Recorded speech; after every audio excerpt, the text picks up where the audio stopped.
இன்றைக்கி நம்ம பார்க்க போகிறது பார்த்திங்கன்னா சேனக்கிழங்கு கோலங்காய் எப்படி செய்கிறதுன்னு நான் சொல்ல போகிறேன். சேனக்கிழங்குல பார்த்திங்கன்னா வறுவல் செய்யலாம், சாப்பீஸ் பண்ணலாம். இப்போ கோலா எப்படி செய்யலான்னு நான் சொல்கிறேன்.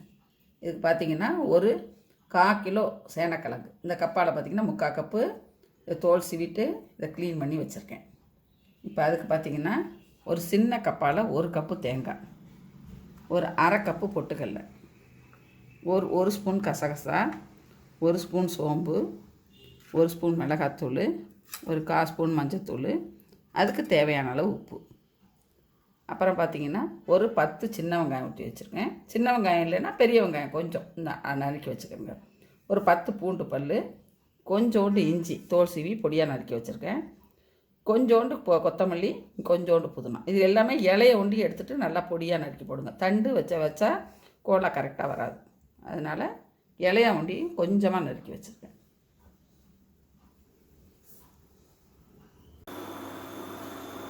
இப்போ கொஞ்சம் ஒரு எண்ணெய் சட்டியில் பார்த்திங்கன்னா கொஞ்சோண்டு இதெல்லாம் வதக்கிறதுக்கு கொஞ்சம் எண்ணெய் போட்டுக்கணும்.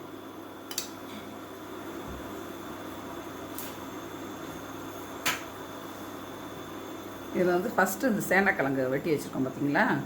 சேனக்கிழங்கு எப்பயுமே ரொம்ப குண்டாக இது பண்ணாமல் எவ்வளோ தூரம் மெல்லிஸாக வெட்டுறோமோ அவ்வளோ தூரம் சீக்கிரம் வதங்கும்.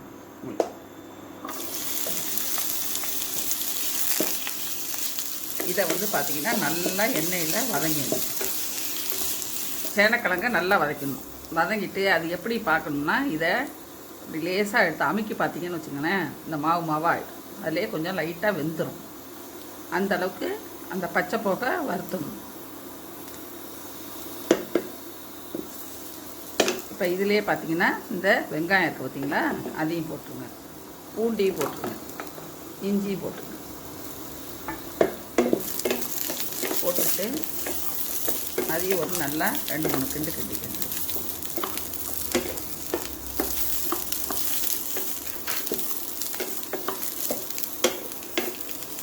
இதுலேயே இந்த எடுத்து வச்சுக்கோங்க பார்த்தீங்களா தேங்காய், அதையும்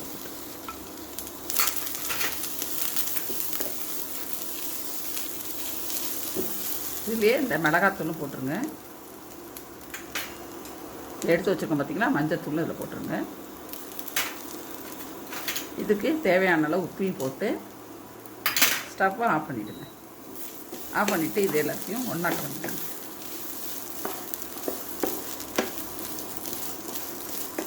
இது ஒன்றா கலந்ததுக்கப்புறம் இது நல்லா ஆறட்டும். சூடாக இருக்கு இல்லையா, இது ஆறினதுக்கப்புறம் இதை தனியாக அரைச்சி வச்சுக்கணும்.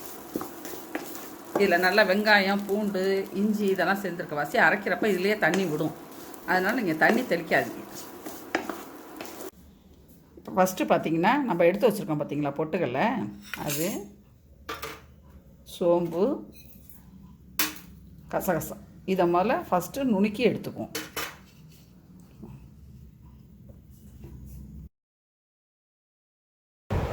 இப்போ இது பார்த்திங்கன்னா பொட்டுக்கடலை, சோம்பு, கசகசா, இதை இப்போ நல்லா நைஸாக நுணுக்கி வச்சுட்டேன்.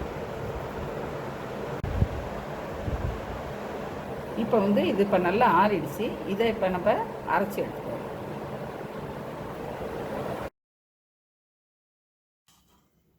இப்போ நல்லா அரைச்சாச்சு. இருங்க, நம்ம அதில் இருக்க இஞ்சி, பூண்டு, வெங்காயம் அதோட இதுலேயே நல்லா அரைப்பட்டோம். அப்படி ரொம்ப அரைப்படலைன்னா லேசாக வேணால் தெளிச்சுக்கோங்க. இப்போ இதை அரைச்சாச்சு. இதை ஒரு பாத்திரத்தில் போட்டுக்கோங்க. இப்போ இதில் போட்டாச்சு.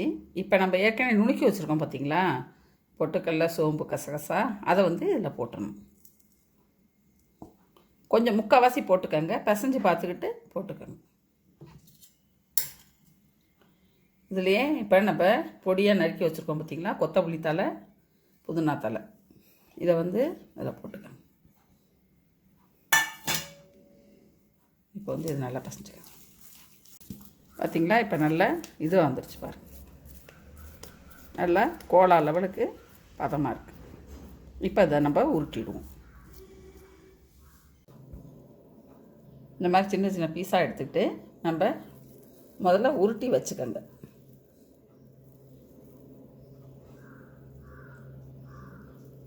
முதல்ல உருட்டி வச்சுக்கிட்டு போட்டிங்கன்னா உங்களுக்கு ஈஸியாக இருக்கும்.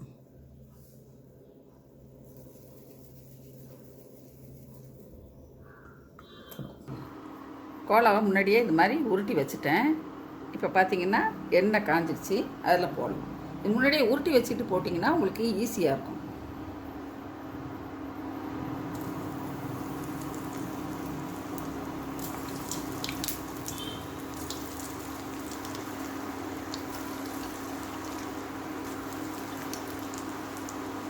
ரொம்ப போடாதீங்க, ஒரு 10 கொத்தா போட்டு. இதை பார்த்திங்களா நல்ல கோல்டன் ப்ரௌன் ஆகிடுச்சு. சொட சொடப்பும் அடங்க ஆரம்பிச்சிருச்சு. இப்போ எடுத்துட வேண்டியதுதான்.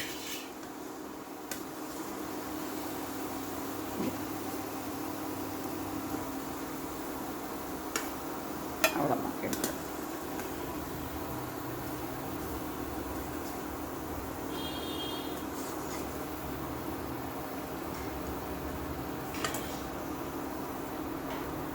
பார்த்தீங்களா நல்லா உடையாமல் கொள்ளாமல் நல்லா வந்திருக்கு. பார்த்தீங்களா, இதே போல் செஞ்சிங்கன்னா சூப்பராக வரும். சந்தோஷமாக சமைங்க, சந்தோஷமாக சாப்பிடுங்க. தேங்க்யூ ஃபார் வாட்சிங். அடுத்த இன்ட்ரெஸ்டிங்கான ரெசிபியில் சந்திப்போம்.